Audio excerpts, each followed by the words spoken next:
हाँ विकास जी, वेलकम। नमस्ते। नमस्कार और सर। नमस्कार। आपने मेरे पास भेजा था अपना बीटीआर करने के लिए।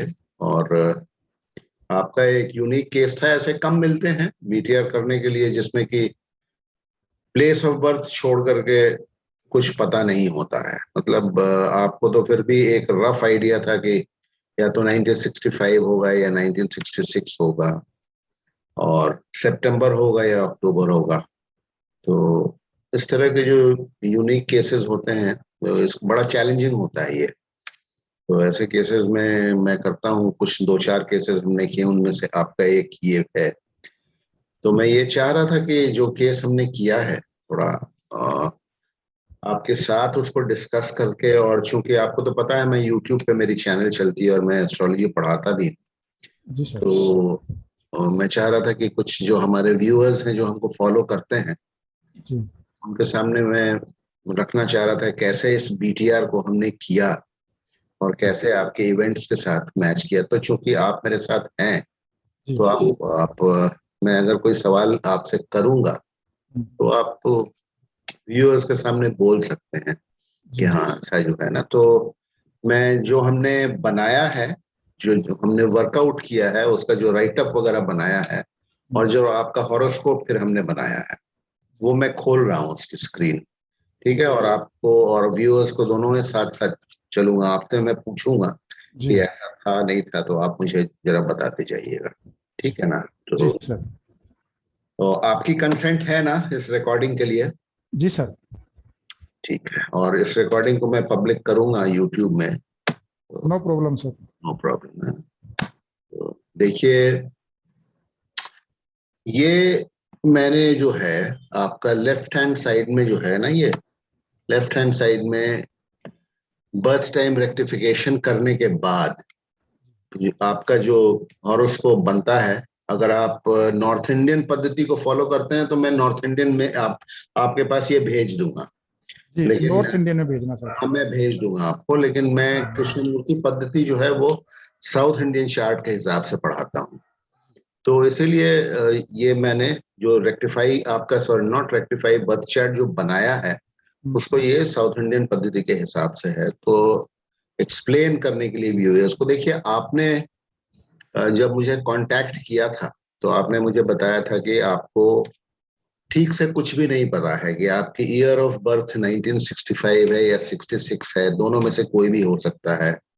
और फिर आपने एक बात बताई थी कि आपकी माता जी ने बताया था कि सुबह 3 से लेकर के और 6 बजे के बीच में आपका बर्थ है। मैं सही बोल रहा हूँ ना? बिल्कुल सर। अच्छा, और फिर आपने एक बात ये बताई थी कि वो 65 हो या 1966 हो, जी दोनों में जो दोनों साल में श्राद्ध जो खत्म होते हैं, नवरात्र के पहले जो श्राद्ध होते हैं, उनके खत्म होने के बाद 3-4 दिन के अंदर की आपकी, 3-4 दिन के बाद की आपकी पैदाइश है। जी ये आपके माता जी ने आपको बताया था। जी तो इस डेटा को लेकर के मैं आपका, मेरे पास अब कोई ना तो ईयर है ना टाइम है, ठीक है, ना मंथ है। सितंबर अक्टूबर तो जब वो दशहरे का टाइम होता है तो वो जनरली सितंबर अक्टूबर ही होता है। तो मैं सितंबर अक्टूबर को मान करके चल रहा हूँ। तो इस डेटा के साथ मैंने आपका ये बीटीआर किया है। और बीटीआर जो मैं करता हूँ, मैं आपको भी बता दूं और अपने व्यूअर्स को भी बता दूं कि बीटीआर में ऑथेंटिसिटी प्रूव करने के लिए एक तो जेनेटिक कनेक्शन होता है, जो कि मैं दिखाऊंगा। जी जेनेटिक कनेक्शन किसको बोलते हैं समझा करके, और इवेंट्स को मैच कराना। ये हॉरोस्कोप जो बना है वो इवेंट्स के साथ मैच करता है कि नहीं, वो सबसे इंपॉर्टेंट है। जी तो मैं देखिए, इसका राइटअप मैंने अंग्रेजी में बनाया है, तो मैं उसको पढ़ूंगा अंग्रेजी जी में, और आपको भी, आप भी समझने की कोशिश कीजिए। आपको थोड़ी बहुत ज्योतिष आती है। And for my viewers also, this write-up is in English, so I will read it out in English. This is a unique case of a BTR. मैं जरा अंग्रेजी में बोल दूं, where Mr. Vikas Sharma, who is on your screen now, it is his BTR. He had requested me for his BTR, and he did not even know the year of his birth properly. There was a confusion between 1965 and 1966, and his mother, his late mother, who is unfortunately no more, she passed away some 2 years back. she had told him that he was born, between 3 a.m. and 6 a.m. on whichever day it was. And his birth took place, in our Hindu, we call it Shraddh, just before Navratras, the Dashera time. When the Shraddh time ended, after that he was born after, 3 to 4 days after that. That is what he was informed by his mother. So these are extraneous factors that I take into consideration before proceeding with the BTR. तो ये unique example हमारे सामने है और जिसने करवाया है वो आपके सामने लाइव है, ये हमारे व्यूअर्स के लिए। तो देखिए, मैंने जो बीटीआर का राइटअप बनाया वो आपको मैं पढ़ रहा हूँ, अंग्रेजी में है।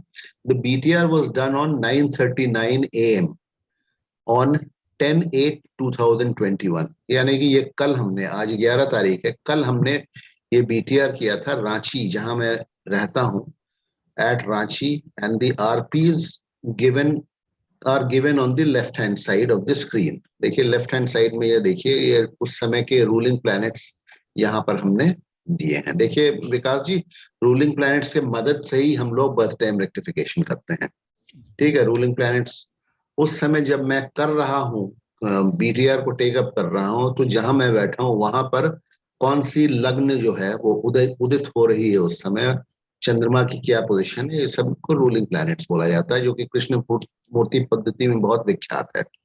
इसी के हेल्प से बीटीआर करते हैं हम लोग। नंबर 2 है, the native knew only his place of birth as Lalsot Rajasthan and that he was born between 3 a.m. to 6 a.m. either in 1965 or 1966, 3 or 4 days after the last day of Shraddh, that is during Navratra, and probably in the months of September or October. These were the extraneous factors as narrated by the native's mother to him. मैं ठीक बोल रहा हूँ ना विकास जी? Yes sir, absolutely right sir. तो देखिए viewers, now we will go step wise.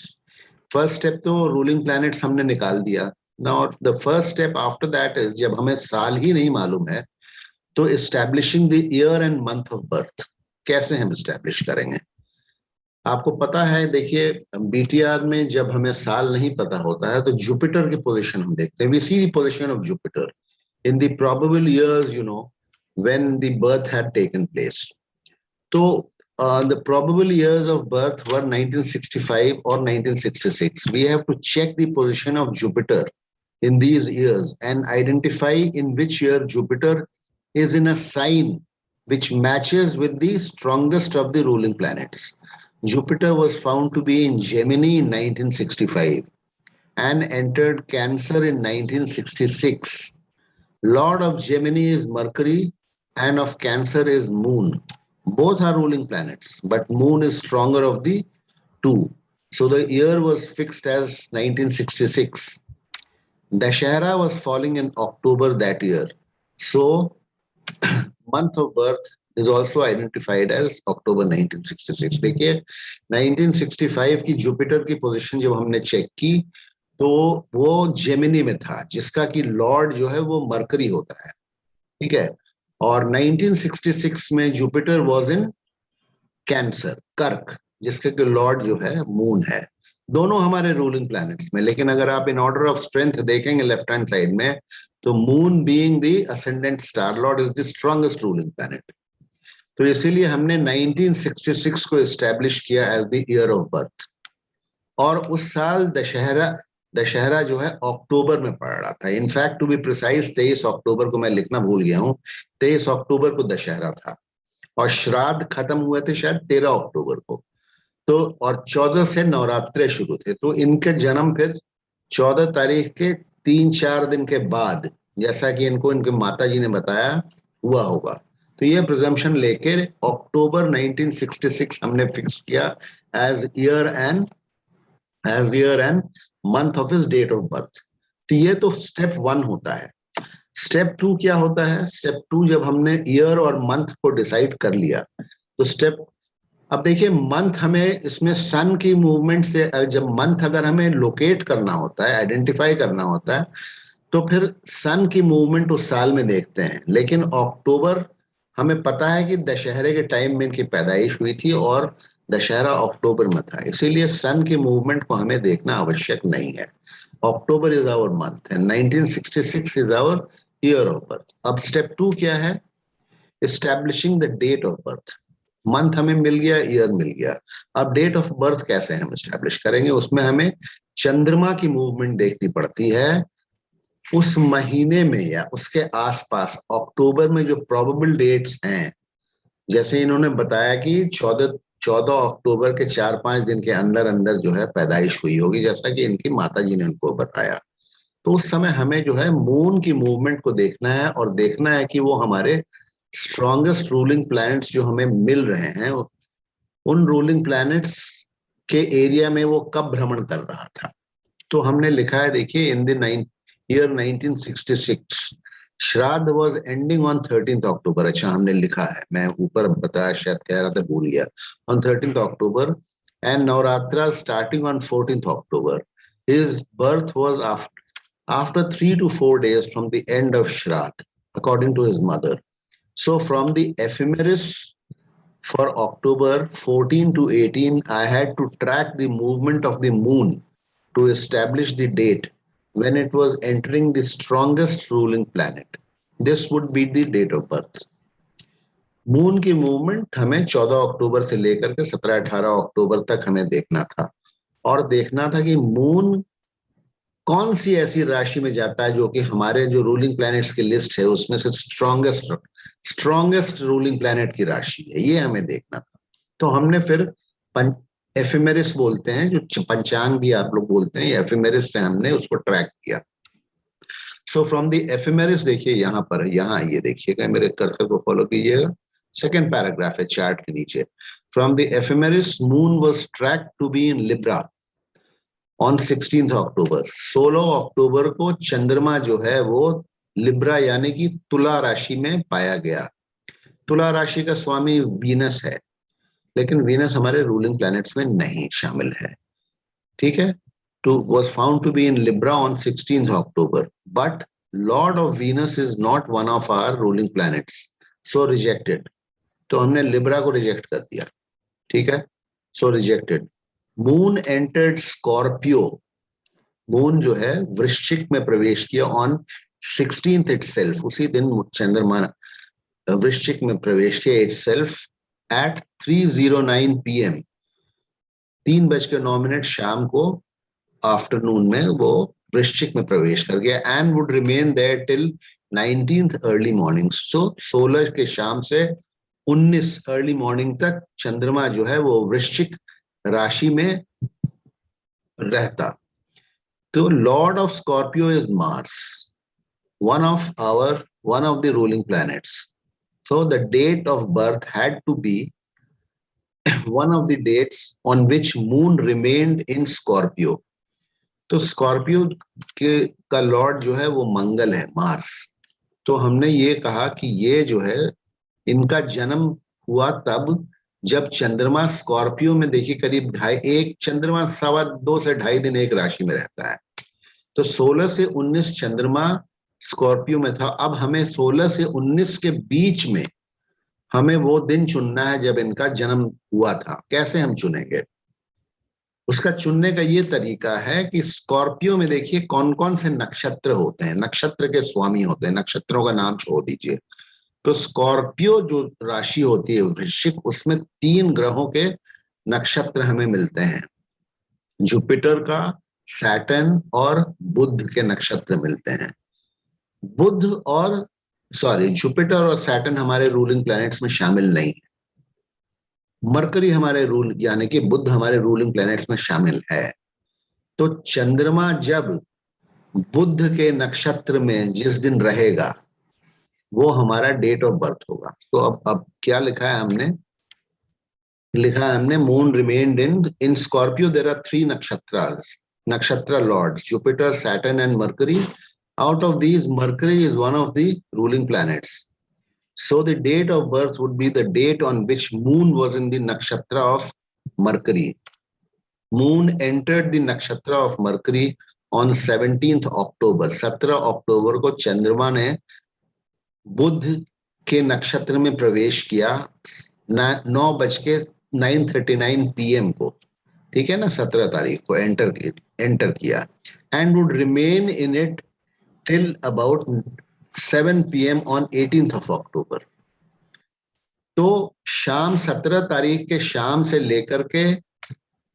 से लेकर के नेक्स्ट डे 18 तारीख के शाम तक चंद्रमा जो है बुध के नक्षत्र में रहना था, ठीक है। So the date had to be either 17th और 18th, 17 या 18 इनकी डेट ऑफ बर्थ होनी थी, क्योंकि रूलिंग प्लैनेट्स के हिसाब से बुध के नक्षत्र में चंद्रमा था। तो 17 और 18 में कैसे डिसाइड करेंगे?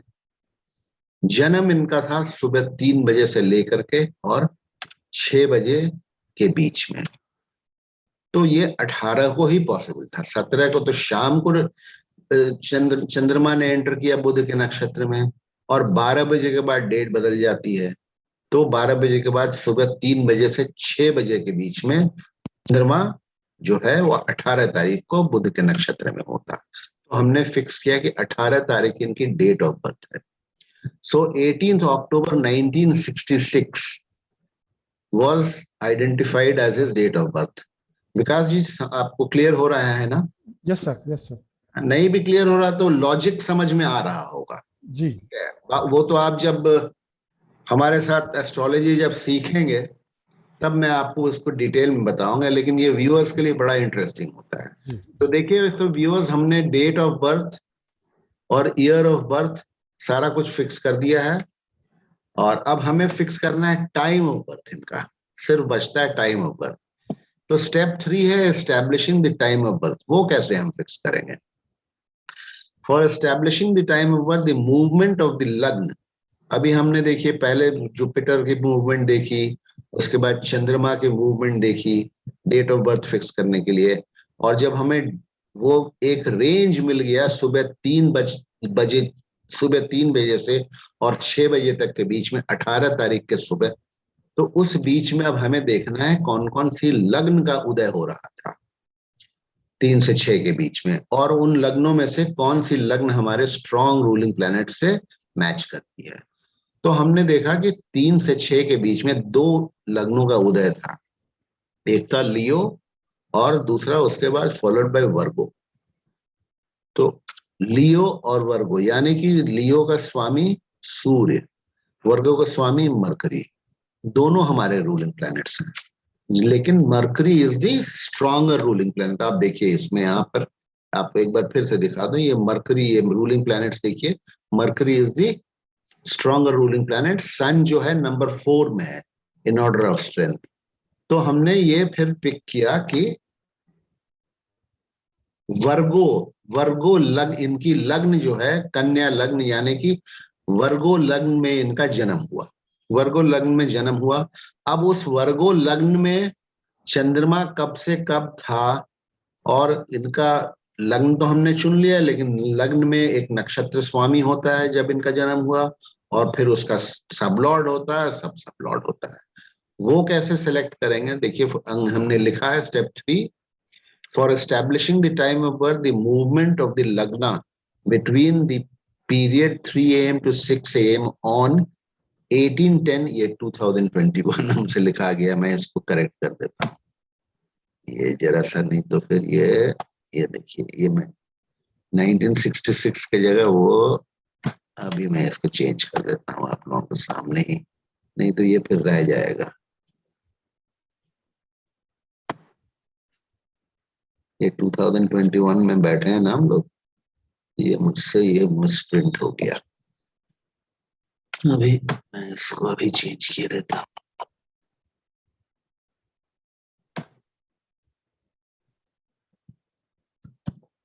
ठीक है, the movement of the lagna between period 3 a.m. to 6 a.m. on 1810-1966 was to be tracked and coincided with the strongest ruling planet. It was found that between 3 a.m. and 6 a.m. on that day, 1810-1966, Leo and Virgo ascendants were rising. अभी बताया मैंने, both Sun and Mercury, that is the lords of Leo and Virgo, are found as ruling planets. But Mercury is the stronger of the two. So Virgo ascendant was selected.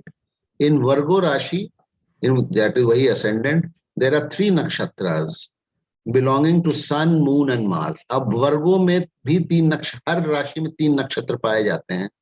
तो वर्गों में पाया जाता है सन की नक्षत्र, चंद्रमा का नक्षत्र और मंगल का नक्षत्र।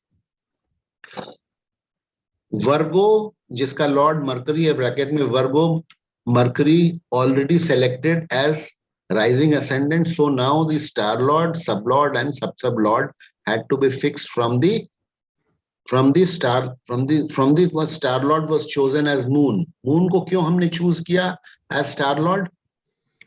क्योंकि मून जो है रूलिंग प्लैनेट्स के हायरार्की में जो है स्ट्रॉन्गेस्ट रूलिंग प्लैनेट है। तो हमने मरकरी को यूज कर लिया, मून को यूज कर लिया। उसके बाद नेक्स्ट स्टार लॉर्ड के बाद हमें सब लॉर्ड चुनना है। तो उसमें केतु जो है हमें एज सब लॉर्ड मिला, और उसके बाद हमें सब लॉर्ड सन मिला। ये आप कहाँ से चूज करेंगे वो मैं डेमोन्स्ट्रेट नहीं कर रहा हूँ।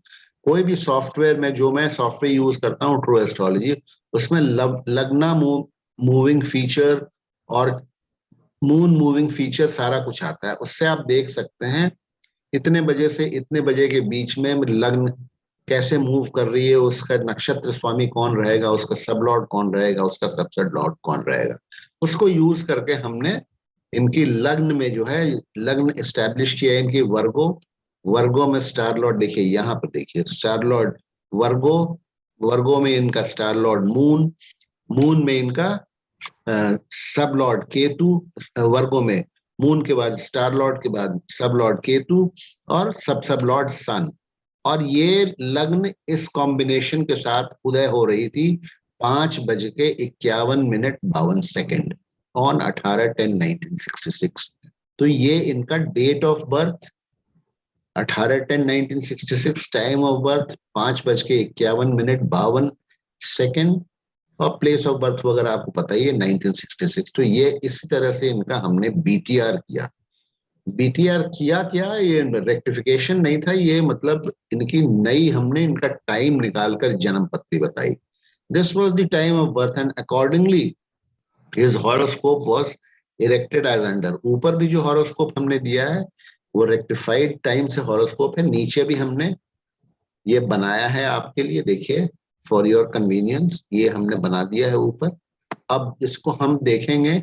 बीटीआर तो हमने कर दिया, लेकिन क्या बीटीआर हमारा सही हुआ है?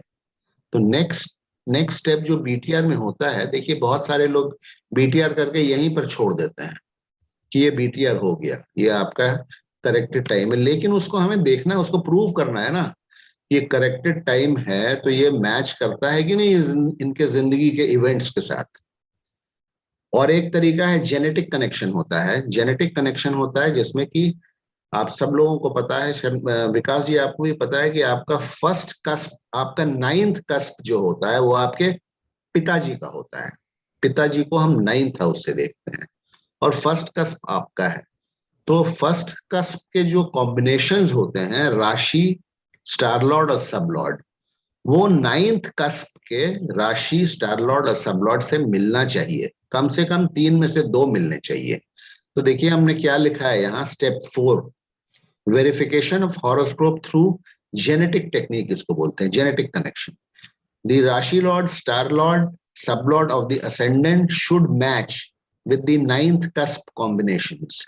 In the chart, the ascendant combination is Mercury, Moon, Ketu.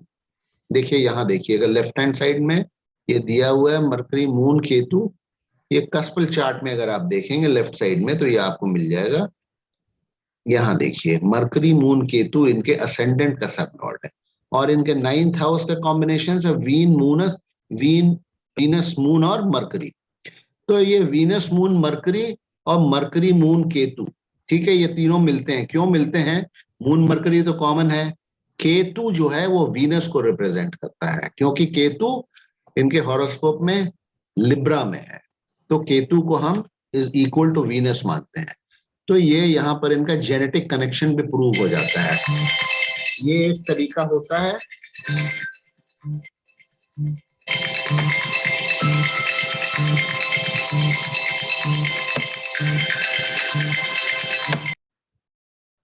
अभी मैंने रिकॉर्डिंग को पॉज किया था, जरा एक फोन आ गया था। तो देखिए ये जेनेटिक कनेक्शन तो यहाँ हमने निकाल दिया इनका, ठीक है। ये एक स्टेप 1 होता है प्रूव करने के लिए कि हॉरोस्कोप सही बना है कि नहीं बना है। फर्स्ट और नाइन्थ का अगर हॉरोस्कोप सही होता है जनरली मैच करना चाहिए, कई बार नहीं भी मैच करता है।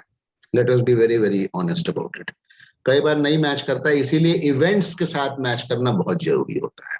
ठीक है, तो इवेंट्स जो विकास जी ने हमें 4-5 इवेंट दिए, उसमें से 4 तो हमने मैच करवा दिए हैं, जो मेन मेजर इनके इवेंट्स हैं, और एक आध इवेंट अभी मैं मैच करवा ही रहा हूं, उसमें है। तो देखिए इनकी मैरिज का डेट इन्होंने दिया था 7/12/1989। ऊपर टेबल ऑफ सिग्निफिकेटर्स दिया हुआ है, आप लोग इसको देखिएगा, इसको नीचे करके आप फिर रिकॉर्डिंग इसके आप फोटो खींच लीजिएगा। ये मैं थोड़ी देर इसको होल्ड कर रहा हूँ, व्यूअर्स को बोल रहा हूँ आप इसके फोटो खींच लीजिएगा, और ये सबलॉट टेबल वगैरह भी फोटो खींच लीजिएगा। तो जिसमें जब मैं पढ़ रहा हूँ कि कब इनके इवेंट कब टेक प्लेस किया है ना, और कैसे सिग्निफिकेटर्स के साथ मैच करता है, आप मैच करा लीजिएगा, फोटो खींच लीजिए। तो ये हम नीचे आते हैं, इनकी जो है देखिए ये इवेंट्स इन्होंने दिया मुझे। मैरिज इनकी हुई 7/12/1989 को। विकास जी यही डेट्स आपने दिए हैं ना मुझे? Yes, sir. Yes, sir. 7/12/1989, देखिए 7/12/1989 को उस समय इनकी दशा कॉम्बिनेशन चल रही थी, वीनस की महादशा, मार्स की अंतरदशा, सैटर्न की प्रत्यंतर प्रत्यंतर दशा, और सैटर्न का ही सूक्ष्म दशा। वीनस सिग्निफाइज 11 एंड 2, मैरिज के लिए 2, 7 और 11 हाउसेस को देखा जाता है, कॉम्बिनेशन होना चाहिए। वीनस सिग्निफाइज 11 एंड 2, देखिए इसमें स्टेलर लेवल सिग्निफिकेशन भी है और थ्रू सबलॉट भी है, वो आप देख लीजिएगा, आप लोग केपी के स्टूडेंट्स हैं। तो वीनस 11 और 2 को सिग्निफाई करता है, मार्स 2 और 7 को सिग्निफाई करता है, और सैटर्न 2 और 7 और 11 तीनों को सिग्निफाई करता है। तो इनकी मैरिज जो है बिल्कुल सिग्निफिकेशंस के साथ 100% अंतरदशा, प्रत्यंतर दशा और इनका मैरिज की डेट टैली करती है। इनके birth of his first child was 11/8/1991 during शुक्र में राहु में शनि। शुक्र 2 और 11 को सिग्निफाई करता है, राहु 2 को सिग्निफाई करता है, सैटर्न 5 और 2 को सिग्निफाई करता है। सबलॉर्ड के भी कनेक्शंस हैं, आप देख लीजिएगा उसको। Birth of second child 27/8/1993 during Venus Rahu Mars. Venus में राहु में मंगल में इनके सेकंड चाइल्ड की बर्थ हुई। वीनस 11 और 2, राहु 2, मार्स 2, 5, 7। चाइल्ड बर्थ के लिए फर्स्ट चाइल्ड के 2, 5, 11 देखते हैं, और सेकंड चाइल्ड के लिए 2, 5, 7 और 11 देखते हैं। बहुत लोग बोलते हैं 2, 7, 11 सिर्फ देखते हैं, मैं 5 को भी लेता हूं, और कई बार 7 नहीं भी मिलता है तो 2, 5, 11 से भी सेकंड चाइल्ड की बर्थ हो सकती है। बहरहाल इसमें 7 भी मिल रहा है और 5 भी मिल रहा है। चौथा, इनके वाइफ की अनफॉर्चुनेटली जो है, इनकी वाइफ शी पास्ट अवे 18/10/2019, यही डेट आपने दिया है ना? Yes, sir. 18/10/2019 को इनकी पत्नी का देहांत हो गया, just about 2 years back, very tragic. तो ये कब देहांत हुआ इनका? देखिए पत्नी के का कुछ देखने के लिए हॉरोस्कोप से 7th कस्प को एज असेंडेंट ट्रीट किया जाता है। तो 7th कस्प को असेंडेंट मान के हमने चार्ट को रोटेट करके इसको वेरीफाई किया। तो चार्ट को रोटेट करने के बाद महादशा चल रही थी मार्स की, मंगल में केतु में सूर्य। तो आप लोगों को पता है डेथ देखने के लिए बाधक और मारक दोनों के कॉम्बिनेशंस को हम देखते हैं। तो इसमें इनका बाधक हाउस भी 7th है और मारक हाउस भी 7th है, सेकंड तो मारक होता ही है। मंगल जो है 2 और 7 को सिग्निफाई करता है, केतु 7 को करता है, और सन जो है प्रत्यंतर दशा लॉर्ड वो 2 और 7 को सिग्निफाई करता है। और ब्रैकेट में हमने लिखा है 7 वॉज बाधका एज पर असेंडेंट, और रेड में जो हमने लिखा है 7th cusp treated as ascendant. तो ये जो है इनके 4 मेजर जो इनके इवेंट्स हैं लाइफ के, वो हमने इनके जो है इससे चेक करके, और इसको हमने ऑथेंटिसिटी ऑफ द हॉरोस्कोप जो है ना वो चेक किया। आप लोग, फिर मैं थोड़ी देर यहाँ पर स्टॉप कर दे रहा हूँ, आप लोग चाहिएगा फोटो खींच लीजिएगा।